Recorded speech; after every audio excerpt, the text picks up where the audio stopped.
میرا سوال یہ ہے کہ کیا درس نظامی پرانا ہو چکا ہے؟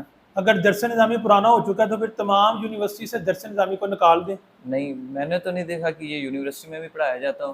دیکھیں جو باتیں ہم جو چیزیں جو علوم اور جو فنون ہم درس نظامی میں پڑھتے ہیں وہ یونیورسٹی میں بھی پڑھائے جاتے ہیں۔ میں آپ کو اس کی مثال دیتا ہوں۔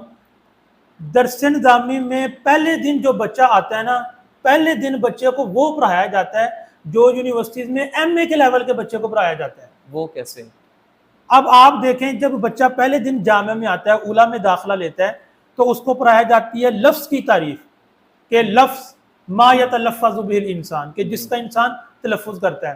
اور آپ کی جتنی یونیورسٹیز میں ایم اے انگلش لنگوسٹکس کروایا جاتا ہے، ایم اے کے لیول پہ طلبہ کو پڑھایا جا رہا ہے کہ اٹرنس کیا ہے۔ اٹرنس وہی ہے جو لفظ ہے۔ تو یہ تو ہم کہتے ہیں کہ لفظ وہ ہے جس کا انسان تلفظ کرتا ہے، اور وہ کہتے ہیں whatever we speak is called utterance. اب دیکھیں وہاں ایم اے کے لیول پہ لفظ کو ڈیفائن کیا جا رہا ہے، اور یہاں پہلے سال بچوں کو پڑھایا جا رہا ہے کہ لفظ کیا ہوتا ہے۔ مسئلہ یہ ہے کہ ہمارے طلباء کو پتہ نہیں ہوتا کہ یہ باتیں یونیورسٹی میں پڑھائی جاتی ہیں، اور نہ یونیورسٹی والوں کو پتہ ہوتا ہے کہ یہ باتیں مدرسے میں پڑھائی جاتی ہیں۔ یہ تو ایک بات ہوگی نا، اس طرح تو بہت نہیں ایک بات نہیں، کتنی باتیں ہیں۔ میں آپ کو منطق کی مثال لیتا ہوں۔ منطق کے بارے میں تو ہمارے پاس طلبہ کرام بھی کہتے ہیں کہ یار منطق کا کیا فائدہ ہے۔ دیکھیں ایم اے انگلش لٹریچر والے منطق پڑھتے ہیں، فلسفی والے منطق پڑھتے ہیں، ریسرچ میتھڈولوجی والے منطق پڑھتے ہیں۔ آپ منطق میں کیا ہے؟ مین اشکال اربع ہیں۔ اشکال اربع میں جو پہلی شکل ہے جس کو ہم شکل اول کہتے ہیں، اسی کو یونیورسٹی والے ڈیڈکٹیو ریزننگ کہتے ہیں۔ تو جب ایم اے انگلش لٹریچر میں یہ چیز پڑھائی جا رہی ہے، فلسفی میں یہ چیز پڑھائی جا رہی ہے، ریسرچ میتھڈولوجی میں یہ ڈیڈکٹیو ریزننگ پڑھائی جا رہی ہے جس کو ہم منطقی شکل اول کہتے ہیں، تو یہاں پرانی ہوگی اور وہاں پرانی نہیں ہے۔ اچھا اس کے علاوہ نا اور بھی ایگزامپلز ہیں۔ آپ اصول الشاشی میں شروع میں ثلاثۃ قروء والی بحث آتی ہے جس میں امام شافعی اور امام اعظم رحمۃ اللہ تعالی علیہما کا اختلاف ہے۔ اس میں آپ ایک کانسیپٹ پڑھتے ہیں تطبیق، کہ جب دو قول بظاہر آپ کو متضاد لگیں تو آپ اس کی وضاحت اس انداز سے کرتے ہیں کہ دونوں قول درست ہو جاتے ہیں، تو اس کو تطبیق کہا جاتا ہے۔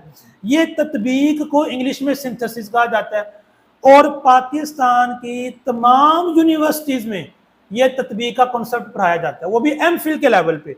ہمارا بچہ تطبیق کے کنسپٹ کو تیسرے لیول پہ پڑھ رہا ہے، یونیورسٹی کا بچہ اس کو ایم فل کے لیول پہ پڑھ رہا ہے۔ اچھا پڑھتے کس طرح ہیں؟ ہر ایم فل میں ریسرچ میتھڈولوجی پڑھائی جاتی ہے۔ ریسرچ کے اندر ایک ٹاپک آتا ہے سنتھسس، چیزوں کو سنتھسائز کرنا، کیونکہ ایم فل والوں نے ایک پورا تھیسس لکھنا ہوتا ہے، انہوں نے ریسرچ کرنی ہوتی ہے، تحقیق کرنی ہوتی ہے۔